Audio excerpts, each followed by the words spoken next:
This is a continuation of what we were doing yesterday. Looking at example 8a, how many ways can 3 chemistry books, 4 math books, and 5 physics books be arranged if books on each subject must be kept together?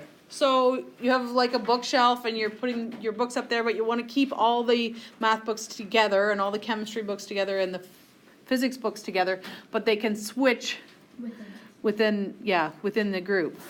So how's that going to work?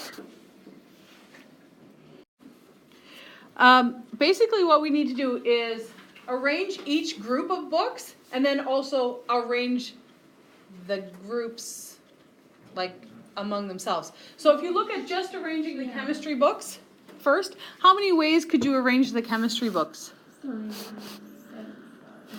6, because it's 3 factorial, right?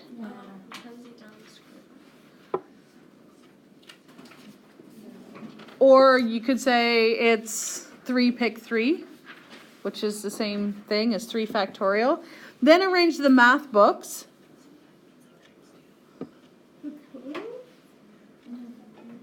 Which is going to be 4 factorial. And then the physics books 5 factorial.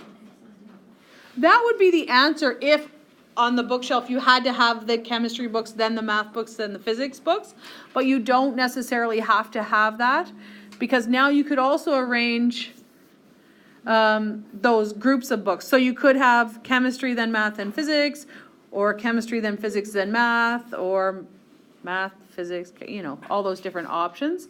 So how many groups of books are there? 3. So we need to multiply that by 3 factorial. That comes out to 103,680 arrangements.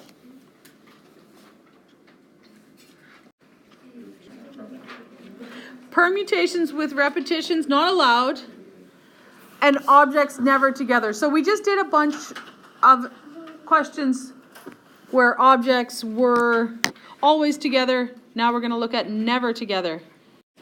The question here is, how many ways can the letters in quest be arranged if the vowels must never be together? And there's 2 different ways to do this according to your sheet, but I'm just going to show you one way, and it's the shortcut way. So here's the shortcut. A shortcut for separating 2 items uses the following steps. Find the total number of arrangements with no constraints. So if we're looking at this, just the total number of ways that you could arrange the letters of the word quest would be 5 factorial, right? So that's the first thing that we're going to do. Find the total number. Find the number of arrangements where they're always together, because we already know how to do that. So the number of arrangements where they're always together would be arrange the vowels, and how many vowels are there? 2. And then arrange the rest of the letters and that group of vowels. So that would be 1, 2, 3, 4. The Q, S, and T, and then the vowels. And then subtract the 2 values to find the number of arrangements where the vowels are never together. So instead of trying to figure out how many ways can you do it where the vowels are never together, figure out the number of ways where the vowels are always together. We already know how to do that. That's the 2 factorial, 4 factorial. And subtract that from the total number of ways to arrange them. So if you want to know when they're never together, figure out how many ways they're always together and subtract that from the total. When you subtract out the ones that are where they're never together, it gives you the ones where they are together. Sorry, the opposite of that. When you subtract the ones where they are together, it leaves you with just the ones where they're never together. So this is how we're going to do that one. 5 factorial minus 2 factorial, 4 factorial, which comes out to 72.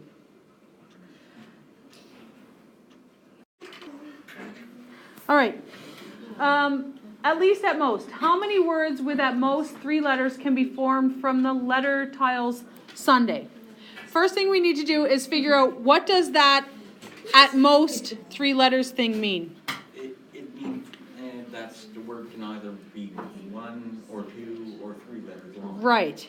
It means 1 or 2 or 3. What at most 3 means is that you could have 1-letter words or 2-letter words or 3-letter words. So we basically have to do 3 different permutations here. 1 for 1 letter, 1 for 2, or 1 for 3. Which means there are 6 letters altogether, so we could do it as 6 pick 1. Or, what am I going to do for or? Did we talk about that yesterday? No. We're going to add. Or 6 pick 2, or 6 pick 3. When you use the word or, you can think of that as an addition. They're exclusive things. It's not multiplied because the choices in the first one are not affecting the choices in the second one. When you hear the word and, think of multiplication.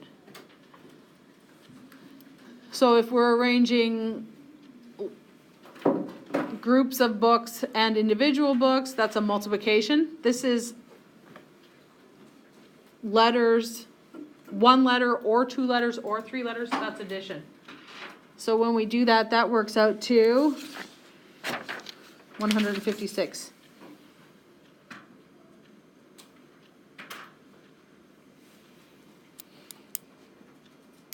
Does the P just mean the exclamation point?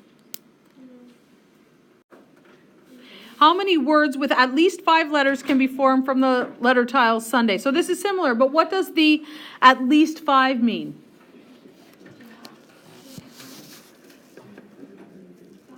You could have 5 or 6. You can't have more than that because there are only 6 letters. So, yeah, so this is going to be 6 pick 5 plus 6 pick 6. Which comes out to 1,440. How many 3-digit odd numbers greater than 600 can be formed using the digits 2, 3, 4, 5, 6, and 7 if a number contains no repeating digits? Okay, so I'm going to do this one differently than the way I did that. 3-digit number.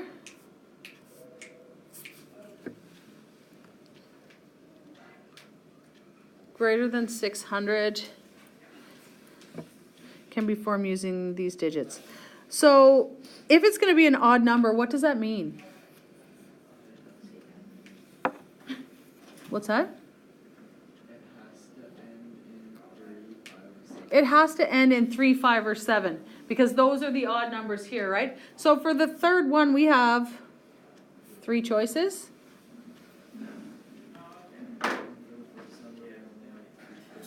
For the first one, we have 2 choices.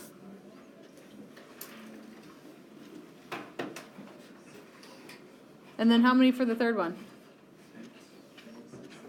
6? 1, 2, 3. No, we already used up 2, right?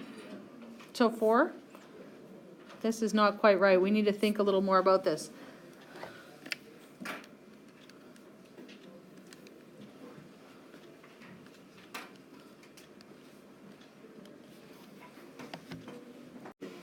I'm going to subtract 4 because basically I'm subtracting the ones that have a 7 and then something else and then a 7. And so I'm going to subtract the 7, 2, 7, 7, 3, 7.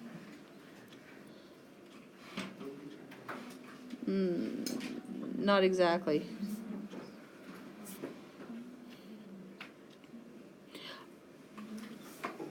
This is going to work, but I'm trying to think of a better way to do it.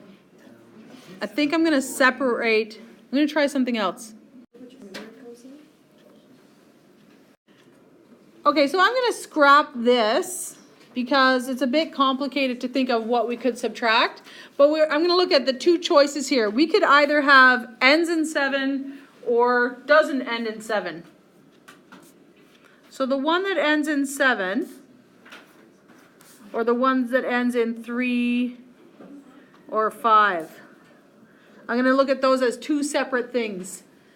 Because when we end in 7, there's only one choice for the last digit and only one choice for the first. It has to be a 6. It can't be a 7 because we already used up the 7. And then there are 4 choices for the middle one. If it ends in 3 or 5, there are 2 choices for the last number and 2 choices for the first number. So, because it could be a 6 or a 7. It just can't start with a 7 and end with a 7. And then 4 choices. And if we multiply this, 1 times 4 times 1 is 4.